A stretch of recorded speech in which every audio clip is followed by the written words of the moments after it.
Shalom, sahabat setia Marturia Ministry. Kembali kita berjumpa dalam program Perenungan Pagi Marturia Ministry.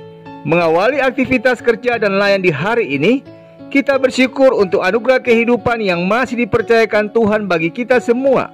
Secara khusus bagi kita yang dipercayakan usia yang baru di saat ini, teristimewa untuk usia kelahiran bagi Ibu Ratna Dwi Anggraini dan Saudari Citra Arya Putri Huta Barat.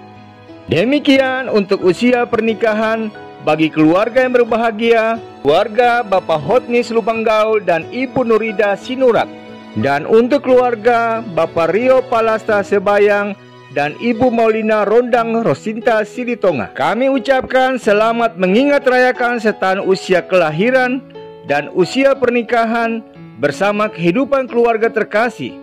Kiranya Tuhan Yesus memberkati dan menyempurnakan sukacitanya, serta senantiasa merahmati dengan anugerah kesehatan dan kekuatan serta hikmat-Nya. Kini kita akan disapa dengan kebenaran firman Tuhan. Mendahulunya kita berdoa.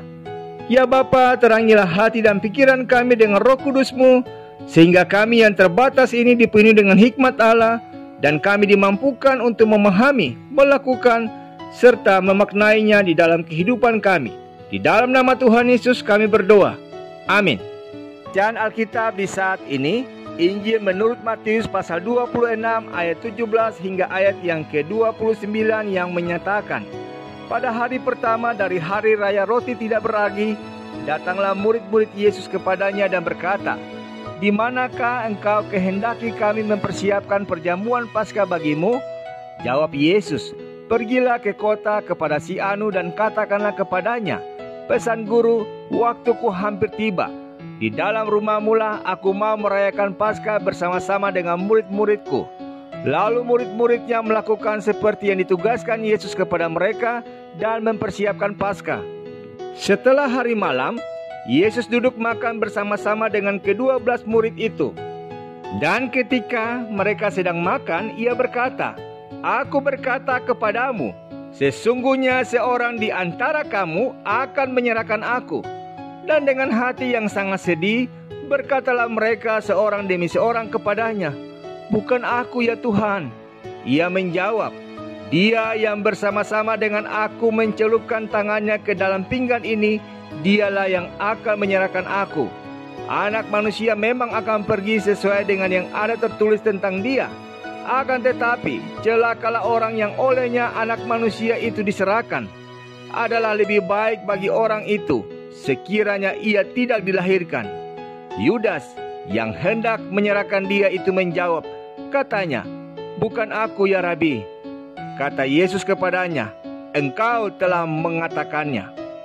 Dan ketika mereka sedang makan, Yesus mengambil roti, mengucap berkat, memecah-mecahkannya lalu memberikannya kepada murid-muridnya dan berkata, ambillah, makanlah, inilah tubuhku.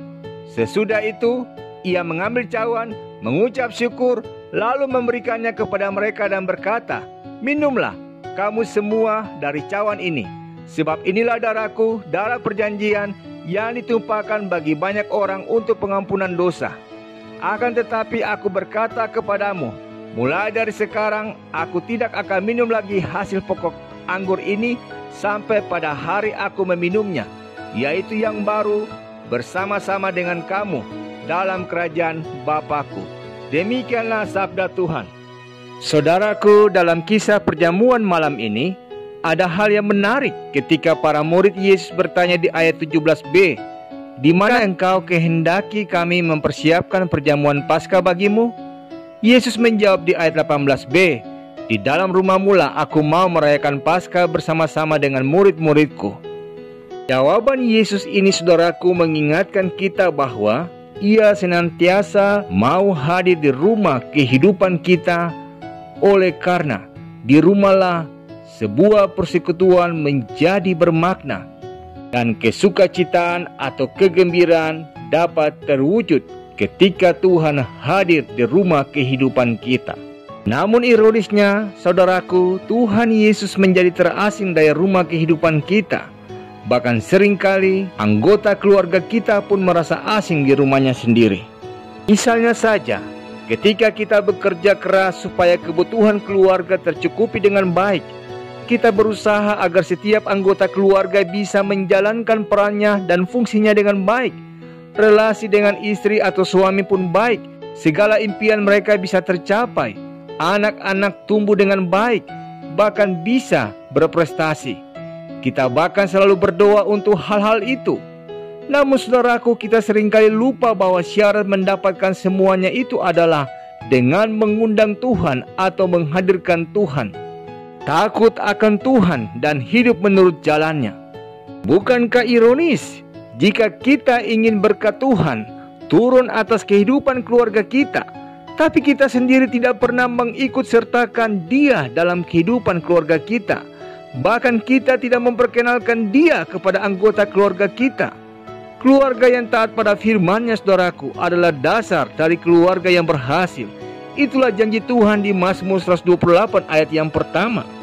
Lalu bagaimana dengan relasi kehidupan keluarga kita, saudaraku?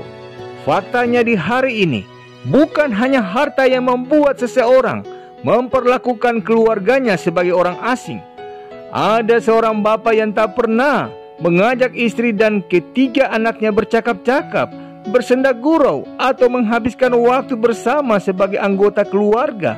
Ia hampir tak pernah berbicara pada mereka jika tak ada hal-hal yang sangat mendesak.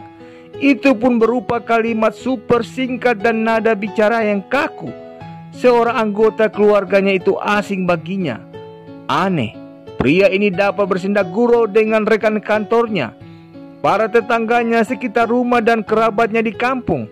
Alhasil anak-anaknya pun bertumbuh dengan kekurangan kasih sayang dan sama sekali tidak memiliki kedekatan emosional dengan sang ayah. Idealnya, saudaraku, keluarga haruslah menjadi sebuah hubungan yang terdekat dan terintim bagi kita.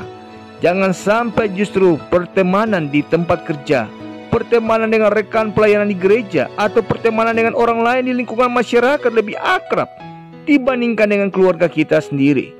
Jangan sampai kita menjadi orang asing di rumah. Jangan sampai kita hanya menjadi tamu atau bahkan sebagai pendatang di rumah sendiri. Bagaimana dengan kita, saudaraku? Seberapa dekat hubungan kita dengan keluarga kita? Sesungguhnya tidak ada pribadi lain yang boleh menggantikan kedekatan kita dengan keluarga.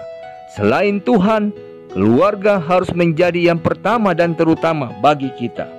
Dan ingatlah, jika kita percaya bahwa Tuhanlah yang bisa memberkati rumah kehidupan kita, jadikanlah rumah kehidupan kita rumah Tuhan, di mana Tuhan dan segala perintah-Nya lah yang menjadi prioritas dan dasar segala tindakan, pikiran, sikap, dan ucapan kita. Amin. Mengakhiri perenungan di saat ini, mari kita sehati dalam doa. Bapa di sorga, kami bersyukur untuk kasih Tuhan yang berkenan hadir di rumah kehidupan kami. Karena sejatinya dalam relasi persekutuan denganmu ya Bapa, rumah kehidupan kami menjadi rumah pengharapan yang penuh sukacita, berkat dan anugerah. Karena itu ketika kami akan menapaki beragam aktivitas karya kerja layan kami di saat ini, kami mohon anugerah berkat perlindungan-Mu. Dan tolonglah kami untuk senantiasa belajar mensyukuri kehadiran Tuhan dalam rumah kehidupan kami, dengan menjadikan Tuhan dan keluarga kami sebagai prioritas hidup yang pertama dan terutama. Demi kasih Kristus Yesus kami berdoa. Amin. Selamat pagi saudaraku. Ingatlah, jika kita percaya bahwa Tuhanlah yang bisa memberkati rumah kehidupan kita, jadikan rumah kehidupan kita rumah Tuhan. Selama beraktivitas saudaraku, mari menyiapkan diri mengikuti ibadah keluarga di Hari Doa GPIB pada pukul 19 waktu Indonesia bagian Barat di channel GPIB Maturia Lampung. Tuhan Yesus memberkati.